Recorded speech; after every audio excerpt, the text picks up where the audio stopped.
자, 다음 이슈로 가보죠. 대한상공회의소의 보도자료를 둘러싼 논란이 정치권과 정부를 뒤흔들고 있어요. 이재명 대통령까지 직접 나서서 가짜 뉴스라고 비판을 하고 대한상공회의소가 사과를 하는 그런 총극까지 벌어졌는데 어떤 사태가 있었던 겁니까? 네, 지난 3일 대한상공회의소가 상속세수 전면 분석 및 납부 방식 다양화 효과 연구라는 보도자료를 발표했습니다. 핵심 내용은 상속세 부담 때문에 한국을 떠나는 고액 자산가가 2024년 1,200명에서 2025년 2,400명으로 2배 급증했고 이는 세계 4위 수준이라는 것이었습니다.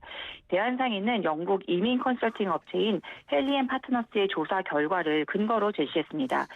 보통 대한상인 같은 큰 경제단체가 이제 보도자료를 내면 언론사들이 이를 바탕으로 기사를 작성하게 되는데요.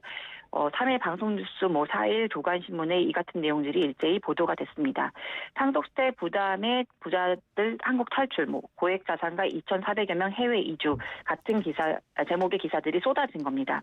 그런데 주말 사이 상황이 바뀌었습니다. 토요일인 7일 프레시안에 이 보도자료의 문제점을 지적한 칼럼이 실렸는데요. 이 제목이 존재하지도 않는 백만전자 탈환곡 철진한 떡밥 덥석문 보수 언론들이었습니다. 이 칼럼은 헬리앤 파트너스 조사의 기준과 방법이 불분명해서 신뢰성이 떨어진다고 지적하고 있습니다. 또 원문 어디에서도 상속세 때문에 한국을 떠난다라는 인과관계가 명시돼 있지 않는데 대한상의가 이를 자의적으로 해석했다는 비판이었습니다. 그러자 이재명 대통령이 같은 날 오전 11시 5분에 이 칼럼을 X에 인용하면서 강하게 비판하고 나섰습니다. 이 대통령은 참 X 열심히 사용을 하네요. 구체적으로 뭐라고 했습니까?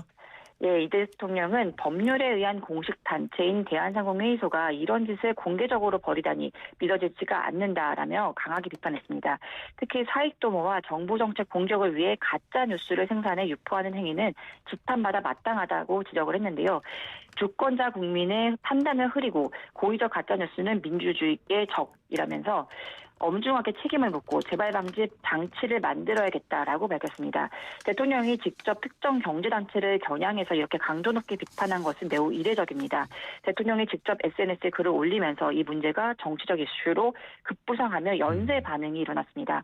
가장 먼저 이 구윤철 부총리 겸 재정경제부 장관이 대통령이 글을 올린 2시간 40분 만인 오후 1시 34분에 페이스북에 글을 올렸습니다.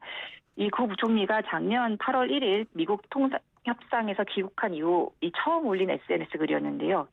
구 부총리는 부유층 2,400명이 상속세 부담으로 한국을 떠난다는 것은 가짜뉴스라고 제목을 단 글에서 제대로 안 된 통계를 활용해 보도자료를 배포한 대한상인은 응당의 책임을 져야 하며 언론도 이러한 통계를 활용한 보도가 이루어지지 않도록 신중을 기해 주실 것을 당부드린다라고 밝혔습니다. 이 부분에 있어서는 대한상의도 할 말이 없을 것 같은데 일단은 최태원 회장 그리고 대한상의가 공식적으로 사과를 했어요. 지금 상황 어떻습니까? 네, 이제 바로 대통령 글을 올린 지 3시간 만에 대한상의가 공식 사과를 했고 대한상의 회장도 책임 있는 기관인 만큼 면밀히 데이터를 챙겼어야 했는데 앞으로 이런 일이 다시는 재발되지 않도록 만전을 기해달라고 대한상의에 지시를 하기도 했습니다.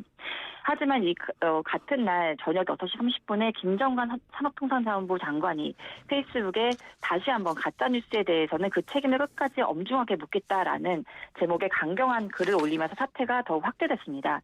김 장관은 법정단체인 대한상의가 이런 행위를 한 것은 결코 용납될 수 없으며 그 책임은 매우 무겁다라며 강하게 비판을 했는데요. 이 대한상의를 소관하는 주무장관으로서 국민에게 사과한 뒤 산업통상부는 해당 보도자료의 작성 및 배포 경위 또 사실관계 전반에 대해 즉각 감사를 실시하고 그 결과에 따라 엄중한 책임을 물을 것이라고 했습니다. 또한 검증되지 않은 정보나 가짜뉴스가 유통, 확산되는 구도를 차단하기 위해 제도적, 행정적 조치도 적극 강구하겠다라며 이 대통령의 게시글과 보도를 마쳤습니다. 잘못한 건 맞죠. 제도적으로 많은 장치들도 지금 돼 있고 입법까지 했으면서 알겠습니다. 지금까지 허란 한국경제신문 기자와 함께했습니다. 오늘 말씀 고맙습니다. 네.